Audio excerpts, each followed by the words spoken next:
Knotcraft. This is Des Pawson's book on knotcraft, and in this particular edition there are 28 ropework projects. I can't even say the word now as I'm reading it. And basically this was my aha book. When I first started knotting, I was very much into decorative rope work, and I've got the Ashley Book of Knots. I've talked about it previously in another video, and one of the problems I had was I was really into decorative rope work, and so therefore trying to find a book that gave me rope work projects was very difficult to find.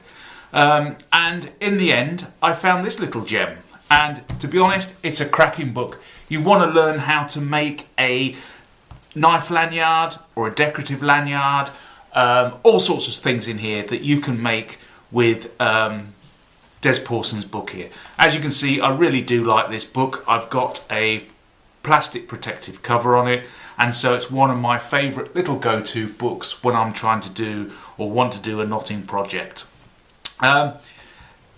So the only problem I would find with this book is excellent book. It's got excellent illustrations in, etc. But my only issue is, I am so anal when it comes to things that I love. Because I really do love this book. I've got a plastic protective cover on it, and I don't like opening books up and breaking the spine. I've got some other knotting books which have got a spiral bound or spiral wound spine to them, and personally I think that is an excellent idea for a book, because you can open it on any page and it just flops open and stays there, whereas with this I have to find something to weight it down, and it doesn't always stay weighted down when I'm actually working with my knot itself. But that, I would say, is the only downside to this book. As I said in the beginning, this has got 28 rope work projects in it. I believe there is now a later edition which has, I think, 35 rope work projects in it. But just for starting out as a newbie, this book was absolutely fantastic. It's got some excellent little projects to make in there, from making a simple key ring to making a simple side fender.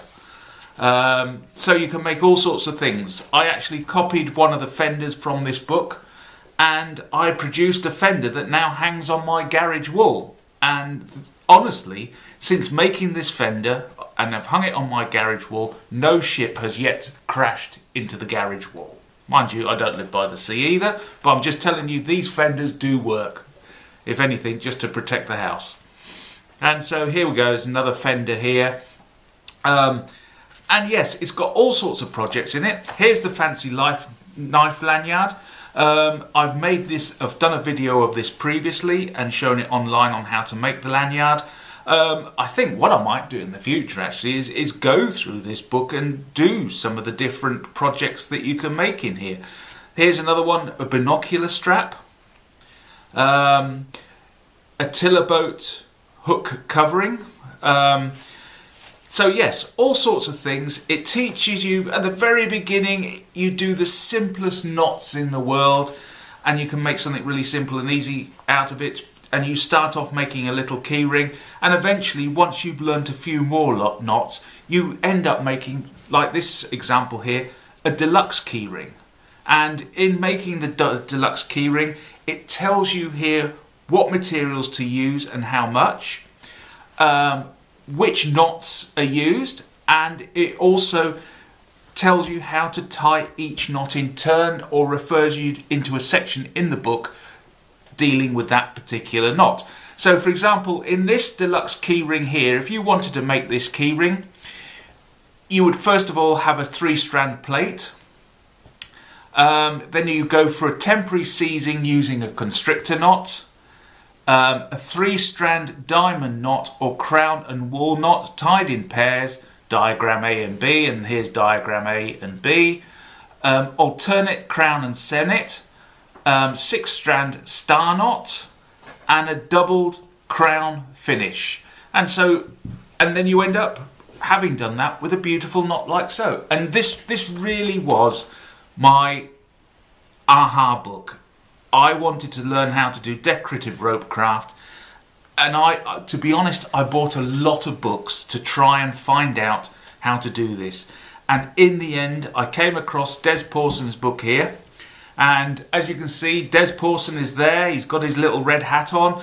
And if you actually meet Des Pawson in real life, he will be wearing that red hat. He never takes that hat off. I'd like to ask Liz if he ever takes it off at night, but I haven't had the courage to do that yet. But anyway, so that's Des Pawson's ropework projects. 28 ropework projects in the book itself. And yes, if you're into decorative ropework, this is a fantastic book. It doesn't have anything like bow lines in or any such thing. No practical knots as such. All it is just decorative knots, and these projects are for everyday use.